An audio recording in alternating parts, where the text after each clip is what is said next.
솔로몬이 여호와를 사랑하고 그의 아버지 다윗의 법도를 행하였으나 산당에서 제사하며 분향하더라. 이에 왕이 제사하러 기브온으로 가니 거기는 산당이 큼이라. 솔로몬이 그 제단에 1천 번제를 드렸더니 기브온이 밤에 여호와께 솔로몬의 꿈에 나타나시니라. 하나님이 이르시되 내가 내게 무엇을 줄꼬 너는 구하라. 솔로몬이 이르되 주의 종 내 아버지 다윗이 성실과 공의와 정직한 마음으로 주와 함께 주 앞에서 행함으로 주께서 그에게 큰 은혜를 베푸셨고 주께서 또 그를 위하여 이 큰 은혜를 항상 주사 오늘과 같이 그의 자리에 앉은 아들을 그에게 주셨나이다. 나의 하나님 여호와여, 주께서 종으로 종의 아버지 다윗을 대신하여 왕이 되게 하셨사오나 종은 작은 아이라 출입할 줄을 알지 못하고 주께서 택하신 백성 가운데 있나이다. 그들은 큰 백성이라 수요가 많아서 셀 수도 없고 기록할 수도 없사오니 누가 주의 이 많은 백성을 재판할 수 있사오리까? 듣는 마음을 종에게 주사 주의 백성을 재판하여 선악을 분별하게 하옵소서. 솔로몬이 이것을 구하매 그 말씀이 주의 마음에 든지라. 아멘. 지난 시간에 이어서 하나님 앞에 예배에 성공하는 사람에 관해서 오늘 8번째 인물을 소개하게 됩니다. 그 인물이 누구냐면 바로 누구죠? 솔로몬입니다. 다윗의 아들 솔로몬인데 지난 시간에 다윗에 관해서 말씀을 나눴죠. 따라합시다. 하나님의 마음에 합한 사람 다윗. 그래서 하나님의 마음에 드는 사람, 하나님의 마음에 정말 기쁨이 되는 사람의 다윗의 예배. 이 다윗의 예배의 특징은 하나님의 명예가 땅에 떨어질 때, 하나님의 이름이 사람들이 짓밟힐 때, 하나님의 명예가 정말 모욕당할 때 다윗은 제사장도 아니고 선지자도 아니고 목사도 아니고 집사도 아니고 장로도 아니었지만 일개 소년 양치기 목동이었는데도 불구하고 자기가 믿는 하나님, 양의 생명을 보호하기 위해서 사자와 싸울 때 사자의 날카로운 이빨에서 그 곰의 날카로운 발톱에서 나를 지켜 보호했던 그 하나님을 경험했기 때문에 그 하나님의 명예가 땅에 떨어지는 것을 보면서 그냥 있을 수가 없었어요. 그래서 벌떡 일어나가지고, 여러분 나섰잖아요. 골리앗 앞에 나서가지고 너는 너의 창과 칼과 단창, 너의 군사력, 내 힘을 의지하고 나와서 하나님을 모독하지만 나는 네가 모독하는 만군의 주 여호와 내 하나님의 이름으로 내게 가노라. 당당하게 그 앞에 서서 하나님의 이름의 명예를 외치고, 여러분 물맷돌을 던져서 하나님께서 그 골리앗을 무너뜨림을 통해서 이스라엘 나라 백성들에게나 블레셋 백성들에게나 따라합시다. 하나님은 살아계신다. 하나님의 이름은 영광스럽다. 그게 다윗의 여러분 사역으로 말미암아 증명이 된 겁니다. 할렐루야, 할렐루야. 다윗의 헌신으로 말미암아 뭐가 돼요? 증명됐어요. 하나님 살아계십니다. 이 전쟁은 사람의 능력, 군사력이 있지 않고 누구에게 있다? 하나님께 있다는 것이 다윗의 헌신을 통해서, 즉 다윗의 예배를 통해서 증명이 됐다는 얘기예요. 이 부분에 있어서 주님은 오늘날 이렇게 말씀합니다. 너희는 세상의 빛이다. 이 빛을 사람들에게 비추어라. 그리고 사람들이 너희의 착한 행실을 보고 하늘에 계신 하나님 앞에 영광을 돌리게 해라. 지금 세상 사람들은 하나님께 영광을 돌립니까? 안 돌립니까? 안 돌려요. 하나님은 어디 있어? 하나님이 어디 있다고 떠들고 있어? 하나님이 있다는 걸 세상에 알면 이렇게 기독교가 무시당하지 않습니다. 하나님이 있다는 것을 세상 사람들이 안다면 우리가 전도하지 않아도 그들이 교회 다 찾아와요. 우리는 하나님이 계신다고, 하나님이 있다고 아무리 외치는데 세상은 뭐라고 말해요? 하나님 어디 있어? 21세기 과학시대에 무슨 하나님?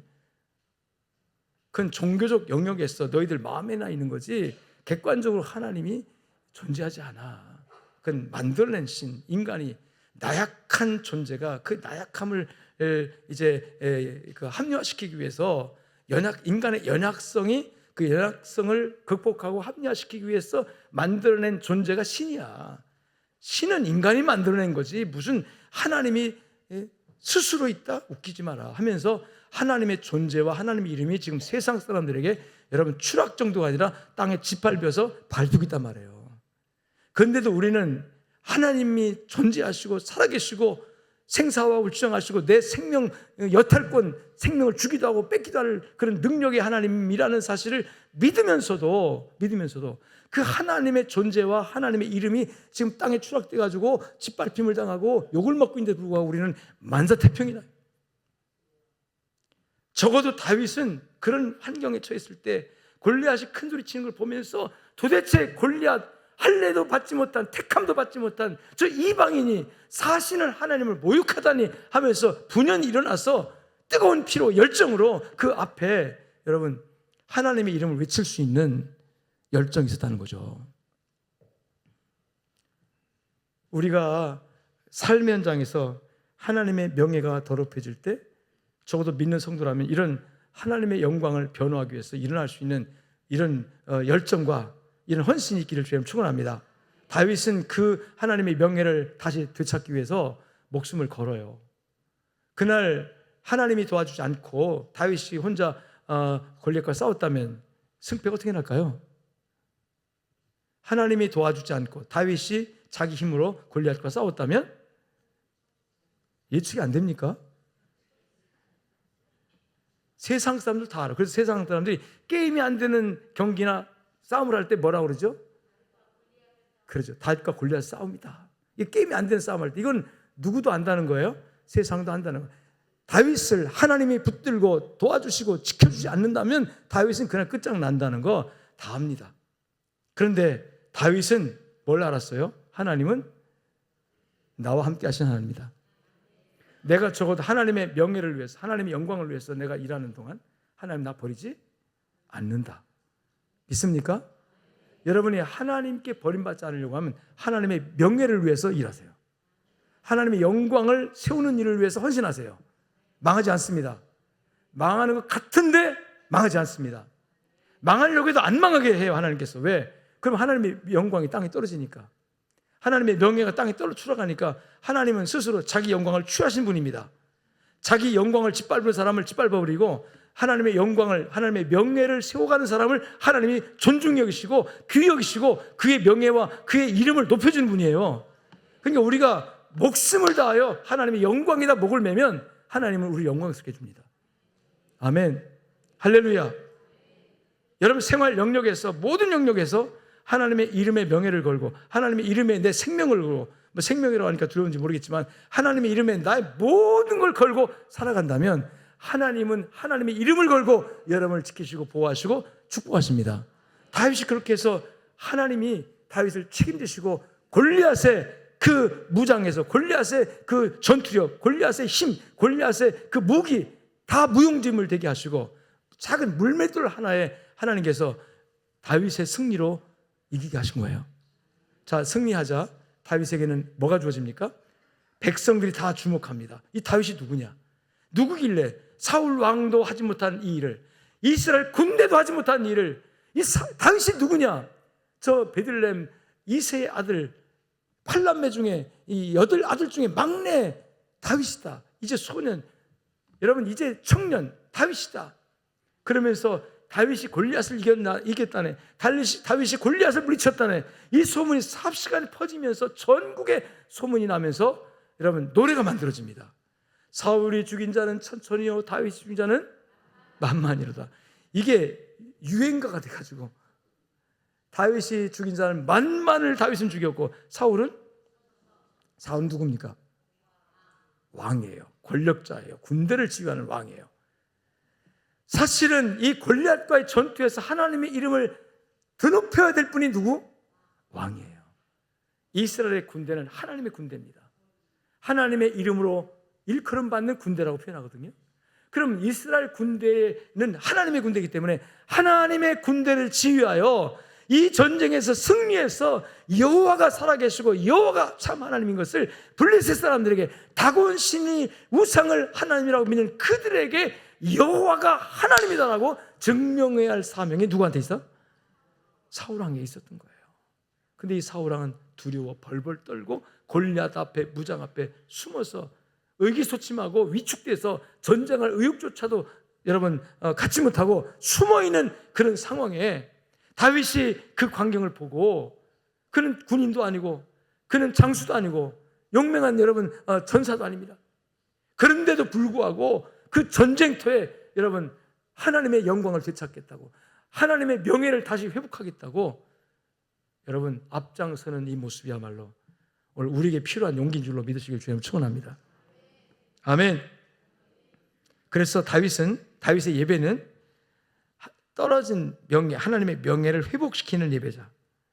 골리앗 앞에서 땅에 떨어진 하나님의 영광이 이 다윗을 통해서 다시 회복되어지는, 여러분 예배가 뭡니까? 예배의 핵심은 하나님이죠. 하나님이 영화롭게 칭송되어지고 찬양되어지고, 또 모든 기도나 모든 설교의 주제나 모든 것이 다 하나님의 목표가 돼야 돼요. 하나님의 목적이 돼야 돼요.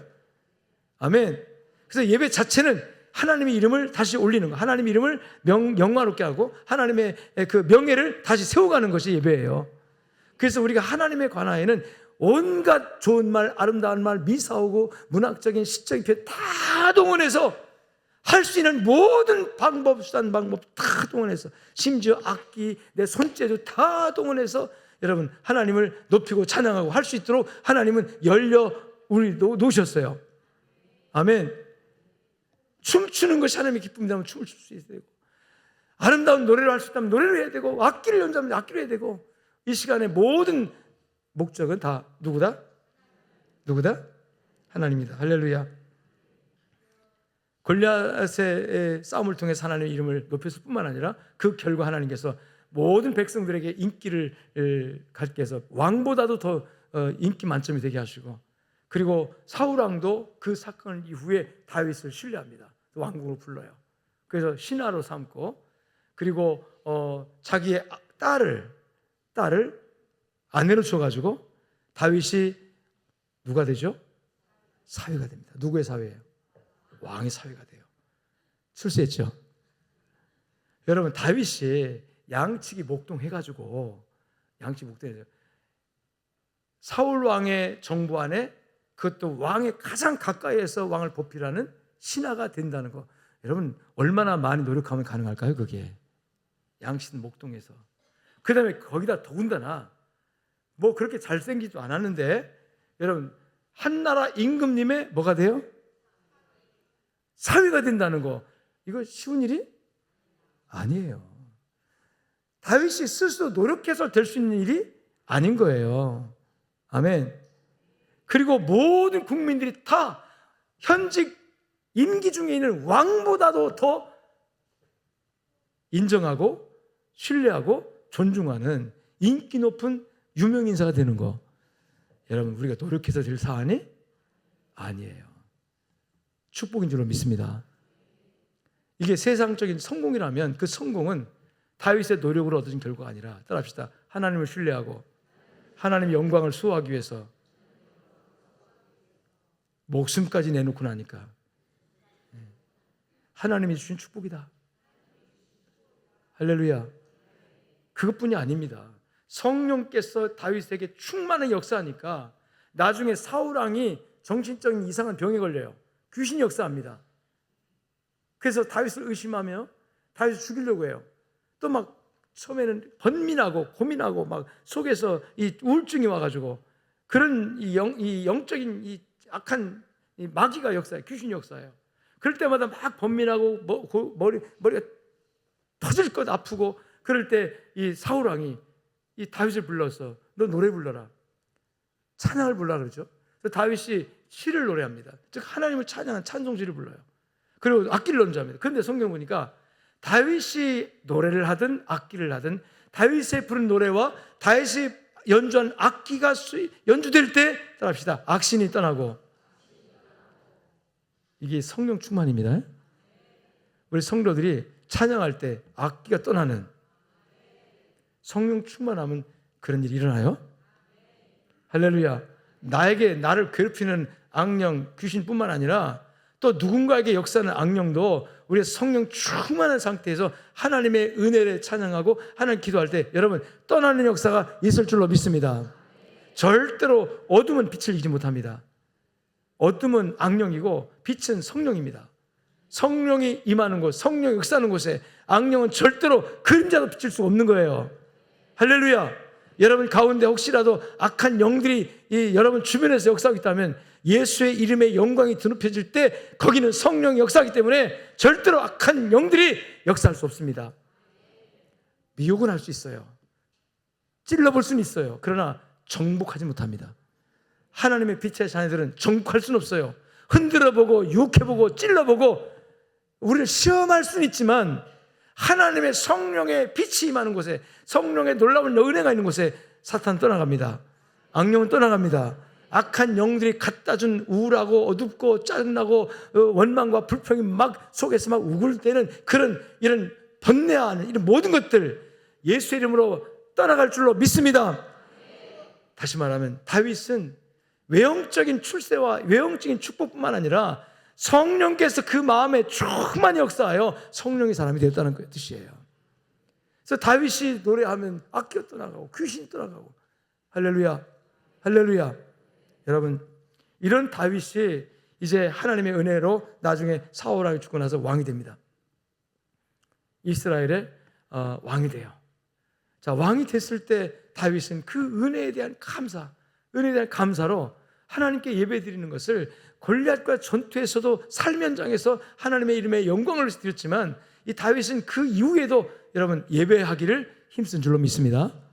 근데 그 당시 예배는 법궤 중심의 예배입니다. 근데 그 당시 법궤는 다윗 왕의 왕궁에 없었어요. 이스라엘 나라에 없었어요.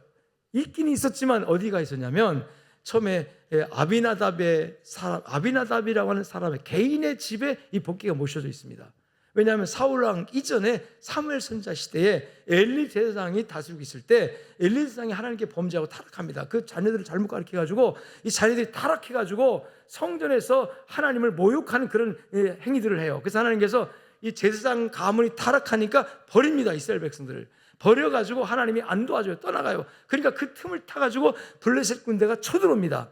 블레셋 군대가 다곤 신상에 깃발을 가지고 쳐들어옵니다. 그럼 이스라엘 백성들은 우리는 여호와를 믿는 백성이니까 여호와의 깃발을 가지고 나와 싸워야 되는데 블레셋 군대와 여러분 이 이스라엘 군대가 싸움을 하는데 이스라엘 군대는 하나님이 도와주길 바라면서 법궤를 앞세우고 전쟁에 나가요. 근데 이미 백성들의 타락과 제사장의 타락으로 인하여 하나님이 이 백성들에게서 떠나갔어요. 하나님이 버렸어요. 그것을 영광이 떠났다 이렇게 표현하고 있는데 떠나서 그래서 하나님께서 그 전쟁에서 안 도와줍니다. 자, 당연히 하나님이 이스라엘 백성 안 도와주니까 블레셋과의 전쟁에서 누가 이겨요? 블레셋이 이겨요. 블레셋 이기자 앞에 법궤를 앞에 메고 가서 싸우는데 결국은 블레셋이 이기니까 법궤를 어떻게 합니까? 뺏겨버려요. 세상에. 법궤가 블레셋 백성들, 블레셋 군인들의 손에 들어갑니다. 하나님의 백성들이 하나님을 만나고 하나님께 예배하고 하나님께 기도해야 하는 하나님의 계신 그 자리가 지금 어디로 옮겨갔어요? 블레셋 사람들. 거기는 다곤신이라고 하는 여러분 그 짐승도 아니고 사람 몸뚱 사람인데 이 얼굴은 짐승과 같은 그런 신상이 있는 그 신당에다가 하나님 법궤를 갖다 놔요. 근데 거기서도 따합시다. 하나님은 살아계시고 우상은 죽은 하나님이고 우상은 죽은 하나님이에요. 블레셋 사람들은 이 다곤이 살아있다고 섬겼지만 하나님이 볼 땐 죽은 헛된 거예요. 그래서 그 다곤 신전에다가 법궤를 갖다 놓으니까 그 이틀을 보니까 다곤 신이 그냥 자빠져가지고 깨지고 이스라엘 백성들이 하나님을 모시지 못해서 하나님께서 스스로 이 이방 땅에 가셔가지고 따라합시다. 하나님이 살아계신 것을 스스로 증명하셨다. 그러나 이스라엘 백성들은 전쟁에서 졌어요, 이겼어요? 졌어요. 이스라엘 백성은 전쟁에서 졌지만 패배했기 때문에 옛날 고대 사회에서 전쟁에 패배하면요 죽을 뿐만 아니라 재산 뺏기고 승리한 군대가 다 가져가고 그 백성들은 뭐로 삼죠? 노예로 삼고. 그러니까 이스라엘 백성은 지금 비참하게 된 거예요. 그렇지만 여러분 하나님도 다곤 신단 앞에 가서 하나님도 노예가 된 게 아니라 하나님께서 다곤 신을 심판하고 또 그 블레셋 지경에 갑자기 전염병이 돌고 독종 재앙이 일어나고 할렐루야. 하나님께서 스스로 자신의 존재감과 스스로 하나님이 영광스러운 분인 것을 다곤씨는 우상이고 여호와, 이 법계 중심에서 여호와 하나님이, 이스라엘 백성들이 믿는 하나님이 참 하나님인 것을 이스라엘 백성들은 그를 드러내지 못했지만 여러분, 하나님 스스로 드러낸 줄로 믿습니다. 그래서 이 블레셋 사람들이 도저히 이 법계를 감당할 수 없어서 다 돌려보내잖아요. 돌려보낼 때 어떻게 돌려보냅니까? 수레에다가 법계를 실어가지고 시험해 봅니다. 진짜 하나님이 살아계신 분이라면 전나는 2마리 암소에다가 수레를 끌게 하고 이 법계를 실어서 보내자. 마부가 끌지 않고, 사람이 끌지 않고 그냥 가게 하자. 만일에 갈 때 이 2마리 암소가 젖이 퉁퉁 불어가지고 뒤에서 새끼가 움매움매 우는데도 불구하고 곧바로 법계를 가지고 이스라엘 땅으로 가면 여호와는 살아계신 분이고, 할렐루야. 만일에 새끼들의 울음소리 때문에 2마리 암소가 앞으로 가지 않고 뒤로 돌아서 다시 자기는 새끼는 곳으로 가면 여호와는 아무것도 아니다. 여호와는 신이 아니다. 이걸 해보자는 거예요. 근데 하나님께서 2마리 전난 암소의 마음에 역사하셔가지고 젖이 불어서 모성 본능이 발동해서 새끼들이 우는 소리가 귀에 밟혔겠죠. 여러분, 어미소가 새끼들이 우는 소리는 그리 가야 안 가요? 이게 본능입니다, 본능. 새끼들은 어미를 찾는 소리를 했을 것이고, 그럼에도 불구하고 이 모성 본능을 거스려서 2마리 암소 뚜벅뚜벅뚜벅 이스라엘 땅으로 들어갑니다. 그 광경을 보고 있는 이 블레셋 방백들이 입을 떡 벌리는 거예요. 와, 진짜 저 법계의 역사는 하나님이 진짜 하나님이네. 여러분, 우리가 하나님의 영광을 내세우지 못하면요, 하나님이 스스로 자기 영광을 드러내십니다. 하나님은 스스로 드러내는 것보다 당신의 택한 백성들이, 당신이 사랑하는 백성들이 자기 영광을, 자기 명예를 드높여주기를 원하는 거예요. 그래서 너희는 세상의 빛이니까 제발 세상 속에 가서 착하게 살아서 하나님의 이름으로 살아서 세상 사람 너를 보고 하늘에 계신 하나님이 살아있는 것을 그들이 하나님께 찬양하도록 만들어라, 그죠? 아멘. 그렇게 해서 법궤가 이스라엘 땅 돌아옵니다. 돌아오는데 베스메스 지역에 이 법궤를 누가 모셔야 할 것인가? 아무도 모실 사람이 없는데, 여러분, 아미나답이라는 사람이 그 법궤를 자기 집으로 모셔요. 그리고 자기 아들을 세워서 제사장처럼 이 법궤를 잘 모셔라 해놓고 아침 저녁을 하나님께 소제를 드리면서 기도를 하면서 하나님의 법궤를 잘 섬깁니다. 하나님이 거기서 영광을 받았는데, 적어도 그거는 공적 이스라엘 공동체 하나님의 역할이 아니라 그것은 그 집의 가정의 신으로. 여러분, 하나님은 한 가정에 국한되는 신이 아닙니다. 따라서 우주 만물의 하나님입니다. 이스라엘의 하나님입니다. 하나님은 이스라엘의 모든 하나님 백성들 전체의 하나님이기 때문에 이 법궤를 통해서 하나님께서 전체 국민들과 만나고 예배하게 해야 되는데, 지금 법궤가 한 가정, 아비나답이라는 한 집에 있으니까 이게 하나님 볼 때는 뜻이 아닌 거죠. 그런데 불구하고 하나님께서 그 법궤 있는 아비나답의 집에 축복하신 줄 믿습니다. 자, 그렇게 되면서 역사는 흘러가가지고 사울 왕이 폐위되고 다윗이 왕이 되고, 다윗이 왕이 된 다음에 맨 먼저 한 일이 뭐냐면 왕궁을 지어요. 국권을 회복하고, 또 사울 왕 시대에 이 정치가 엉망이었기 때문에 다시 왕의 권력을 견고히 하고, 또 외부의 다른 나라들도 이 정권이 바뀌는 틈을 타서 막 쳐들어오니까 다윗이 빨리 왕궁을 높이 짓고 호화롭게 지어서 우리나라가 정말 왕권이 살아있고 우리나라가 건재하다는 걸 보여주기 위해서 왕궁 호화롭게 높이 크게 짓고 그 안에서 살죠. 근데 어느 날 마음에 문득 생각이 나는 거예요. 내가 왕궁 호화롭게 지었지만 법궤가 어디 있지? 하나님의 법궤, 하나님의 성전이 어디 있지? 살펴보니까 이게 왕궁에 있어야 할, 성전에 있어야 할 법궤가 거기 있지 않고 저 산골에 누구네 집에? 아미나답의 집에 있다는 소리를 듣고 그걸 다시 자기 왕궁으로 모셔오려고 합니다. 이게 뭐 성급한 나머지 다윗이 그냥 열정에 성급한 나머지 이 수레에다가 싣고 와요. 근데 수레에 싣고 오는 과정에서 갑자기 수레를 끌던 소가 막 뛰면서 이 법궤가 막 수레에 떨어질 위기를 처하니까 이 아미나답의 아들 우사라는 아들이 이 법궤를 잘 관리하던 아들인데, 이 아들이 법궤가 수레에 떨어지면 깨지니까 이걸 떨어지지 못하게 딱 만지고 손으로 그 법궤를 붙들었는데 하나님이 쳤어요. 그래서 운반 도중에 누가 죽어? 우사가 죽습니다. 이 죽는 사건이 다윗에게는 큰 충격이 됩니다. 아니 내가 하나님의 법궤를 우리 왕궁을 모셔와서 이스라엘 전체 하나님이 되게 하시려고 이렇게 예배를 드리려고 하는데 왜 하나님이 모셔오는 이 과정에서 우살을 치시는가? 그래서 다윗이 그 부분을 이해하지 못하고 시험 들어가지고 나 법궤 못 모시겠다, 두려워서. 또 누가 죽을지 몰라.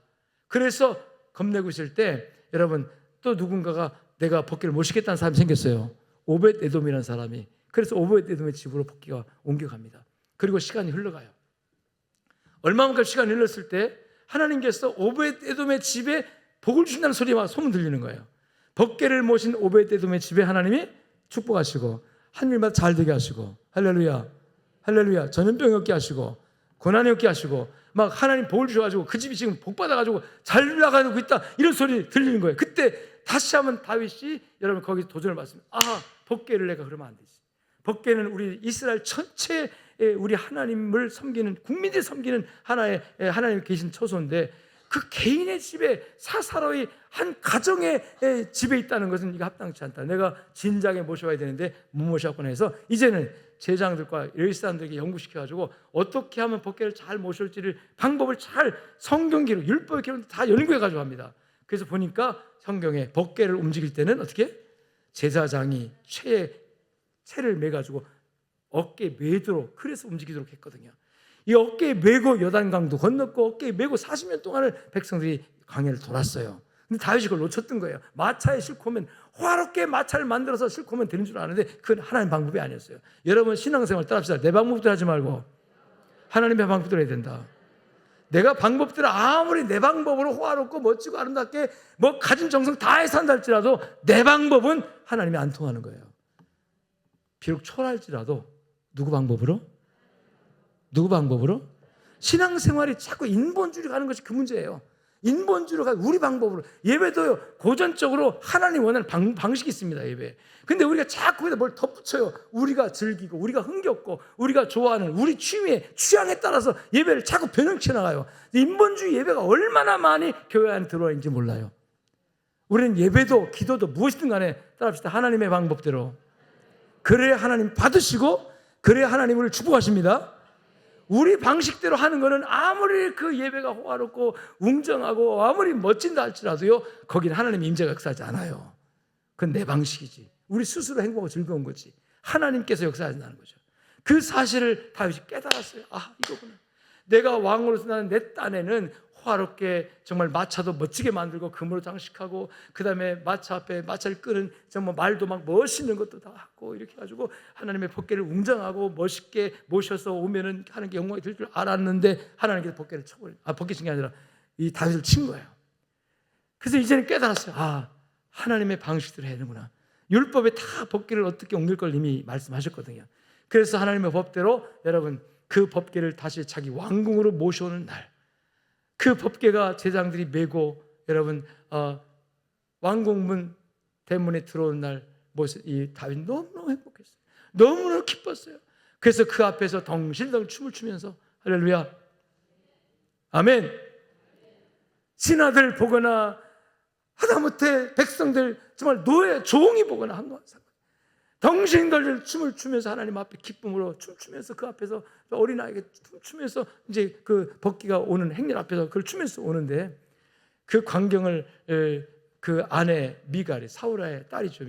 미갈이 왕궁 높은 곳에서 이렇게 내려다보고 있다가 속으로 비난합니다. 왕이 채통도 없이 그 신하들 보는 앞, 백성들 보는 앞에 저게 뭐야. 그러다 보니까 옷이 벗겨져가지고 이 아랫도리가 다 보이는 거야.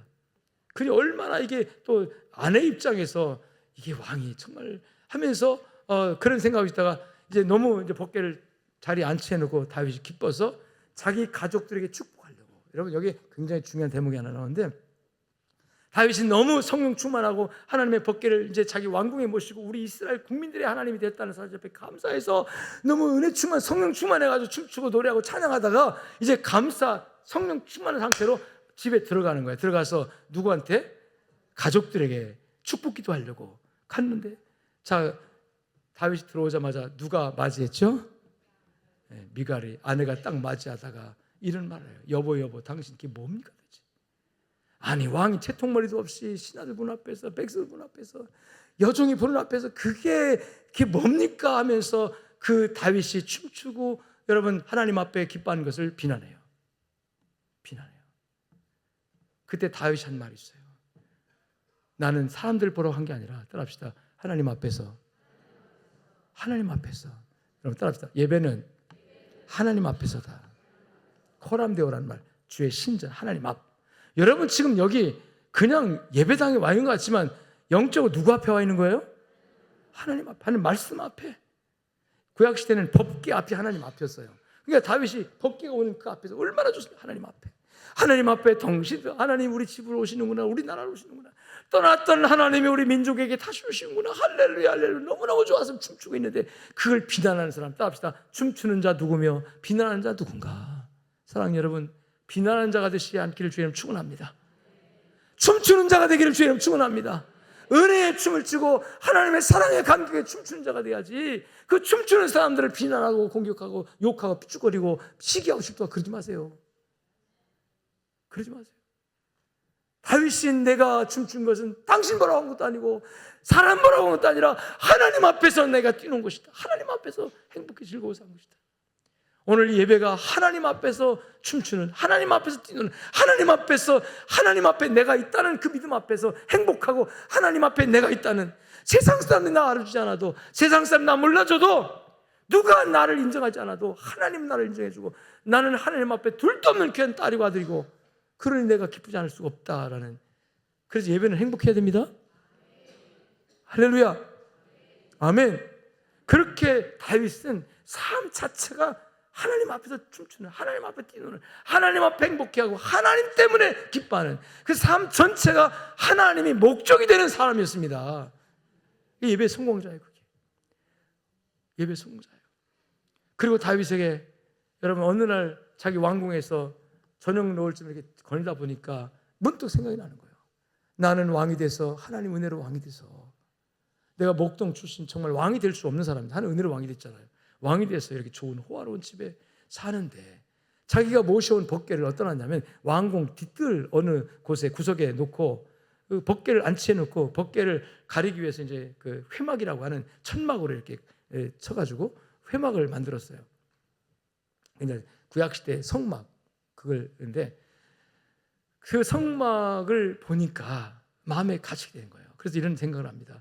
나는 백향목 호화로운 왕궁에 거하는 하나님의 궤는 바람이 휘날리는 천막 안에 있도다.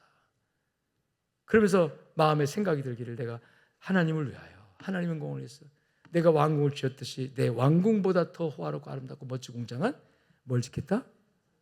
성전을 짓겠다. 할렐루야, 성전을 짓겠다. 이런 말을 한 게 아니고 마음에 그 마음을 둡니다. 따라합시다. 생각만으로도. 이 다윗이 그런 말을 백성에게 공포하거나 광고하거나 오늘부터 성전 짓겠습니다 한 게 아니라고요. 문득 드는 생각에 나는 호화로운 백향목 궁에 거하거늘 하나님의 보좌는 이 초라한 천막 안에 텐트 안에 있는 것이 마음에 걸려서 내가 하나님께 성전을 지어야 되겠다라는 생각을 한 거예요. 할렐루야. 근데 하나님께 그 마음을 읽으시고 그날 밤에 선지자 나단을 보냅니다. 나단 선지자가 다윗을 만납니다. 왕이시여, 하나님께서 말씀하시기를, 따라합시다. 그 마음이 내게 있는 것이 좋도다. 그 마음이 어떤 마음입니까? 성전 짓겠다는 마음이에요. 하나님이 거하실 처소, 하나님이 계실 집을, 내가 왕궁을 먼저 지었는데 내가 하나님의 왕궁을 지어야 되겠다. 내 왕궁이 아니라 이제 하나님, 그 마음을 먹었는데 하나님이 기가 막히게 그 마음을 아시고 나단 선지자를 보내가지고, 왕이시여, 당신이 성전을 짓겠다는 마음을 잡수셨는데 하나님 말씀하시기를 그 마음이 내게 있는 것이 좋다고 하십니다.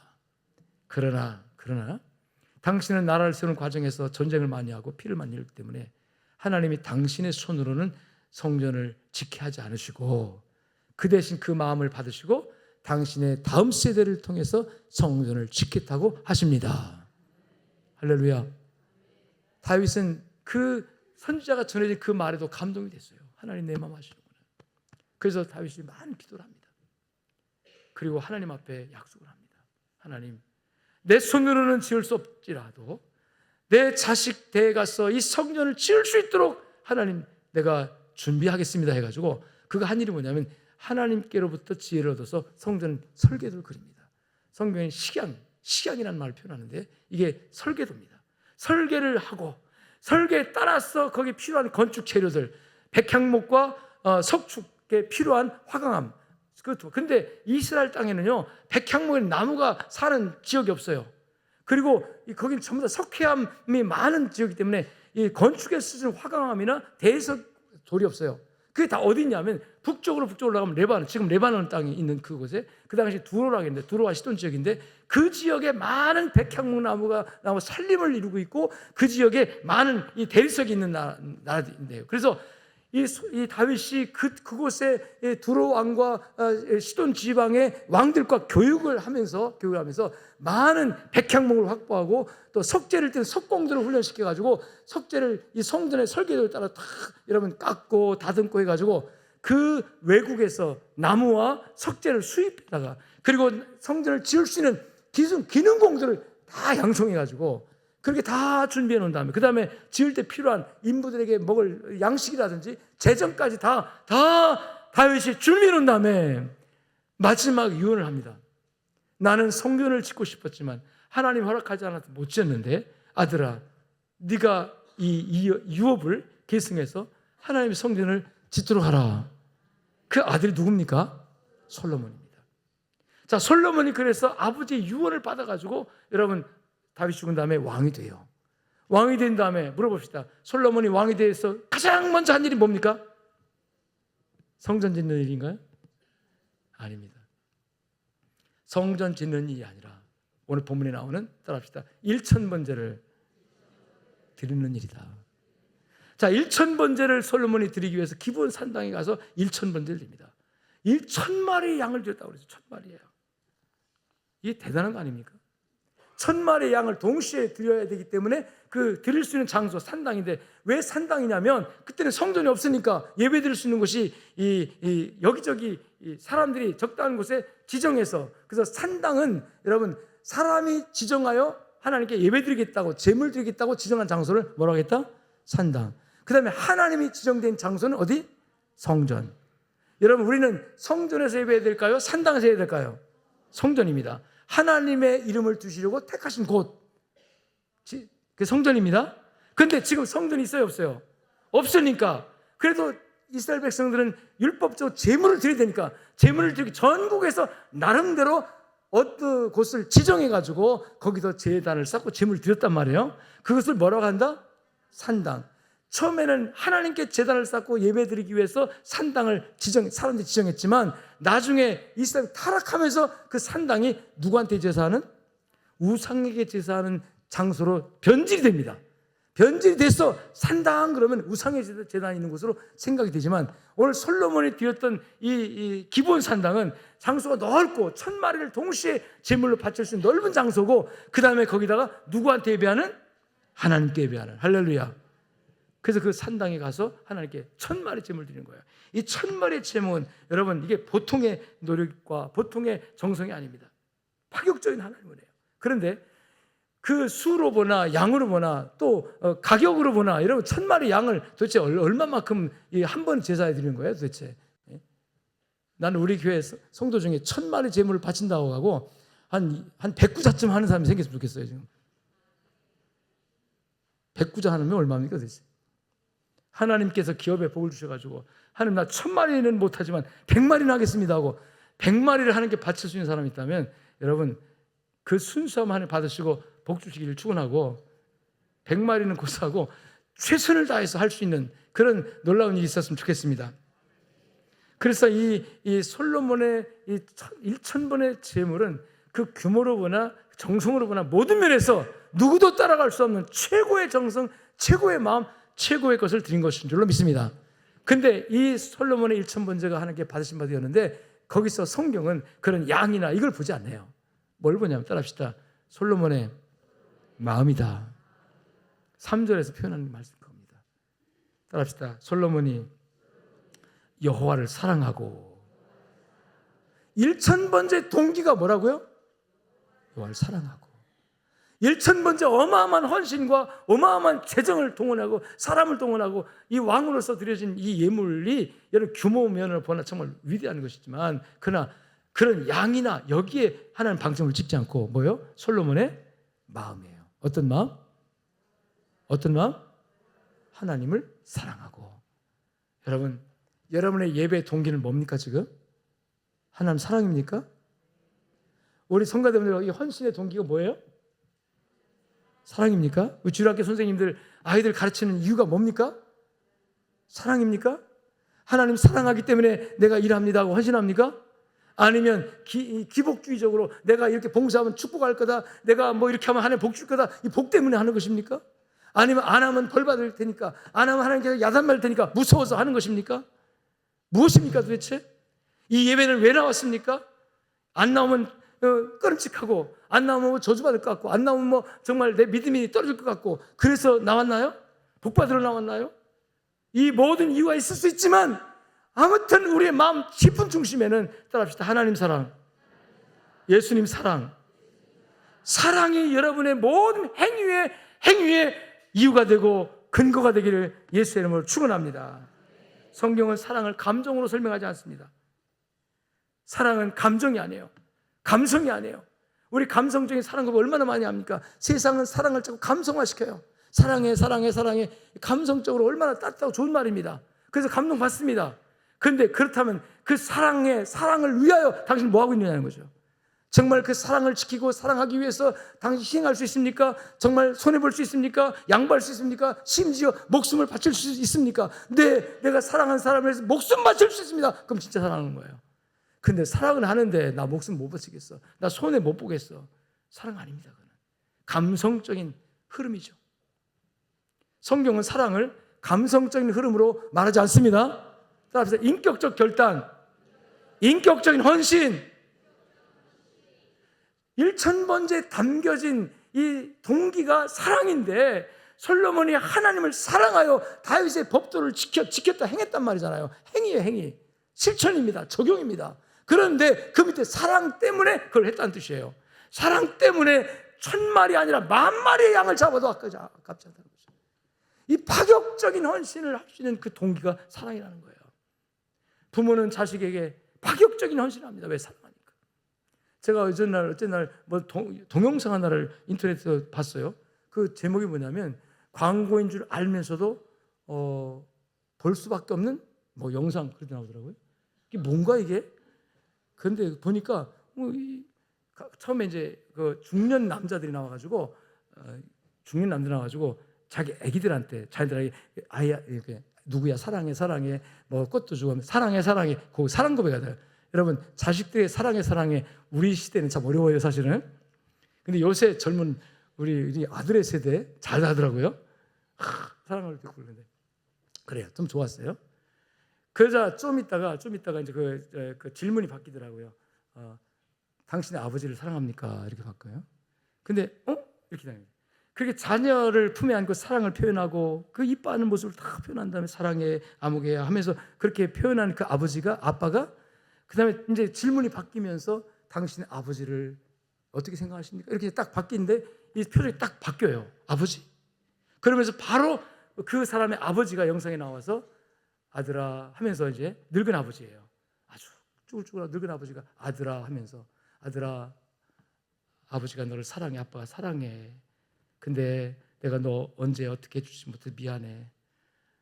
잘해주지 못해 미안해. 이런 고백들을 하면서 사랑을 표현할 그 늙은 아버지의 모습이 나오는데 그 늙은 아버지의 그 사랑의 고백을 들으면서 이 아빠가 중년 아빠가 자기 아기한테 사랑한다고 막 웃으면서 했더나 그 아빠가 그 자기 늙은 아버지가 사랑이라는 말에 울컥합니다. 그 눈물을 막 자기도 뚜루룩 흘리면서 아버지 그러고 그래요. 근데 그 광경이 왜 그렇게 내가 뭉클해진지 모르겠어요. 아버지. 그러면서 거기 자막이 나오고 설명이 나오는데 뭐가 나오냐면 이제 당신은 아버지한테 사랑하는 말을 해보았습니까? 그렇게 보니까 제가 이제 3년 전에 돌아가신 아버지가 문득 생각나면서 내가 그랬구나. 나는 자식들한테도 사랑한다는 말을 별로 많이 못했는데 우리 아버지한테도 사랑하는 말을 별로 못했어요. 우리 아버지한테 아버지 사랑해요.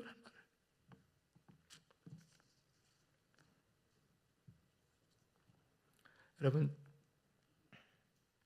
하늘에서는 아마 하나님 사랑 안에 계시겠지만 뭐 마음은 있었지만 그 표현을 잘 못하는 것이 막 또 후회가 되고 했는데, 오늘 그 얘기 하려고 한 건 아닌데 엉뚱한 데로 흘러가지고 지금. 여러분, 아버지 좀 사랑 표현합시다. 늙은 아버지. 혹시 세상에 없다면 우리 늙은 우리 부모님들 다 많잖아요. 우리 교회도 경로복지위원회에서 이제 평생대 어른들도 있고 얼마나 많습니까? 다 우리 아버지 때는 연대에 있는 분들 다 우리 아버지에 똑같아요. 세상에 안 계시면 그 아버지 다 아버지 아닙니까? 아버지 어머니 사랑해요 하면서 좀 안아주고, 그 영상에서 이렇게 안아주면서 하는 모습도 나오더라고요. 정말 감격스러운지. 여러분, 사랑이 원동력이 되면 행복해집니다. 아무리 힘들고 어려워도요, 이 사역이 힘들고 어려워도요, 사랑이 밑에서 그게 이유가 되면요, 절대로 여러분 힘들지 않습니다. 절대로 여러분 지치지도 않습니다. 사랑을 계속해서. 하나님을 사랑하십니까? 네. 하나님 사랑하세요? 그래서 예수님께서 부활하신 다음에 제자들에게 엄청난 일을 맡게 되는데, 제자들에게 성령 임하면 권능받고 땅끝까지를 내 증인이란 말, 순교할 거다만 순교자가 될 거라는 얘기거든요. 네가 앞으로 나의 복음을 위해서 순교까지 해야 되는데, 이 일을 너에게 맡기려고 하는데, 그러면서 베드로에게 물었던 것이 뭡니까? 베드로야, 네가 나를 사랑하느냐 물어요. 주님께서 사랑하지 않으면 그에게는 일을 맡길 수 없던 거예요. 정말 나를 사랑하면 내가 너를 맡길 수 있다 해가지고, 여러분, 내 양을 치라, 내 양을 먹이라, 또 복음을 땅에 전파라, 이 말씀 명령을, 이 사명을 감당할 때 얼마나 고난이 있고 얼마나 힘든 일이 있겠습니까? 그렇지만 네가 나를 사랑한다면 할 수 있다는 거죠. 여러분, 사랑이 동기가 돼서, 사랑이 이유가 돼서, 사랑이 출발점이 돼가지고 하나님 섬기고 예배하고 봉사하고 사역하시길 예수의 이름으로 축원합니다. 나도 내 마음에 하나님 사랑하는 마음이 없으면 목회를 어떻게 하겠어요? 여러분, 직분 받을 때도 하나님 사랑하는 마음이 없으면 어떻게 직분을 감당하겠습니까? 이 사랑이 메말라지면 아무것도 안 돼요. 지겨워져요. 짜증나요. 빨리빨리 벗고 싶은 거예요. 사랑이 메말라지면. 사랑이 메말라지면 사명 빨리 벗고 싶은 거예요. 빨리빨리 끝내면 좋겠다. 아이고, 홀가벗게 그냥 다 아무것도 안 해서 좋겠다. 여러분, 우리가 아무것도 안 하고 천국할 수 있습니까? 사랑하는데, 하나님 사랑하는데, 하나님 사랑하는 사람, 여러분, 무거운 짐도 가볍게 들 수 있는 영적 에너지가 공급된 줄 믿습니다. 하나님 사랑하십니까? 그렇다면 주님이 하신 말씀 전해드릴게요. 그렇다면 따라합시다. 원수를 사랑하라. 어떻게 원수를 사랑합니까? 어떻게 원수를 사랑합니까? 다윗은 정말 하나님 사랑하는 사람이었어요. 사울왕이 그렇게 죽이려고 쫓아다니고 원수가 아닙니까? 창을 던져서 몇 번이나 위기를 모면했어요. 하마터면 다 사울이 던진 창에 죽을 뻔도 했어요. 그런데도 불구하고 저런 찬스가 왔을 때, 이 사울을 죽일 수 있는 저런 찬스가 왔을 때 죽이려고 하다가 이 원수 정적, 이 사울만 제거하면 내가 왕이 되는데 기름 부음을 받았잖아요. 그럼에도 불구하고 문득 내가 하나님 사랑하는 사람이지, 하나님을 사랑하는 사람이 내 원수를 내가 내 손으로 죽으면 안 되지. 그리고 멈추고 하나님께 원수가 아픔을 맡기는, 하나님 사랑하기 때문에 따라합시다. 원수를 사랑하라. 이렇게 말하는 거예요. 우리가 미워하고 우리가 싫어하는 어떤 사람이 내 원수처럼 있다 할지라도요, 네가 나를 사랑한다면 내가 사랑하는 그 사람을 네가 좀 사랑할 수 없겠니, 이거예요. 왜냐하면 나는 그 사람과 이해관계 얽혀서 밉지만, 여러분, 하나님은 그 사람과 이해관계 얽혀 안 얽혀요? 안 얽힙니다. 하나님 일방적으로 그 사람을 이해하고 사랑하고 구원하시기 때문에, 여러분, 나는 미워해도 그분은, 하나님은 내가 미움의 대상이지만 그분을 사랑한다. 그러면 나에게 이렇게 말하는 거예요. 야, 네가 아무리 그 사람과 얽혀서 이해가 안 돼서 오해하고 그래서 미워하지만 한번 네가 마음을 낮춰가지고 나를 사랑한다며, 나를 사랑하면 내가 사랑하는 그를 너도 사랑해 줄 수 없겠니? 어떻게 대답하시겠어요? 따라합시다. 해보겠습니다. 그것까지는 해야죠. 하다가 안 되면 어쩔 수 없지만 해볼게요. 하나님, 나는 미워서 도대체 용납할 수 없지만, 내 원수 덩어리지만, 근데 하나님이 사랑하신다 하니, 하나님이 그 사람을 구원하기 위해서 독생자까지 보내주시고, 그래서 그 사람도 예수 믿게 만들어 구원하게 하신 게 하나님 뜻이라면, 하나님 사랑하는 그를 내가 왜 미워하겠습니까? 저도 사랑해 보겠습니다. 할렐루야. 사랑하게 하실 줄로 믿습니다. 그래서 기독교 윤리에서요, 기독교 윤리 완성을 따라합시다. 원수 사랑이다. 이거 못할 거면 하나님 시키도 안 했어요. 근데 따라합시다. 할 수 있다. 뭐 할 수 있다? 뭐 할 수 있다? 할렐루야. 그래서 예수님이 자기를 죽인 원수를 향해서 사랑의 선포하잖아요. 하나님 저들을 용서해 주십시오. 살려달라는 뜻이에요. 스데반도 그 사랑을 했기 때문에 저들이 하는 짓을 모르고 그러니까 하나님 용서해 주세요. 기도하지 않습니까? 신실한 하나님의 사람들은, 하나님을 사랑하는 사람들은, 하나님의 사랑이 동기가 돼서 주의 일을 하는 사람들은요, 원수를 내 손으로 갚지 않습니다.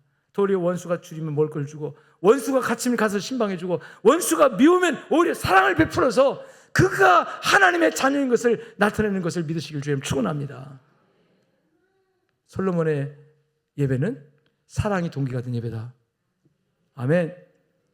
그 말씀 나오잖아요. 솔로몬이 따라서 하나님을 사랑하여. 여러분 신앙생활 다 하나님을 사랑하여로 귀결되기를 예수님 축원합니다. 하나님 아버지 감사합니다. 계속되는 예배에 관련된 말씀들을 듣습니다. 하나님을 기쁘게 했던 예배자들의 모습을 통해서 오늘 이 시대를 사는 우리가 어떻게 하나님을 기쁘게 하고 어떻게 예배를 해야 할지, 모여드린 예배는 어떻게 드리고 흩어져 삶 현장의 예배는 어떻게 드려야 될지, 인간관계 속에서 어떻게 하나님을 영화롭게 하고 어떻게 하나님을 찬양해야 될지 하나님 깨닫게 하시고 알게 하시고, 또 하나님을 사랑한다, 이 감성적으로 사랑 고백이 아니라 하나님 의지적으로 결단하여 실천하고 순종하고 아버지 행하는 우리의 사랑이 될 수 있도록 역사하여 주시옵소서.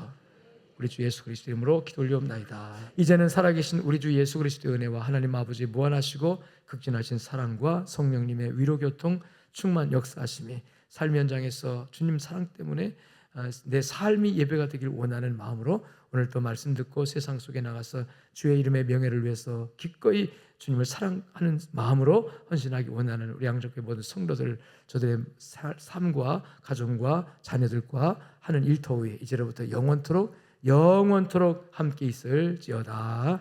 아멘.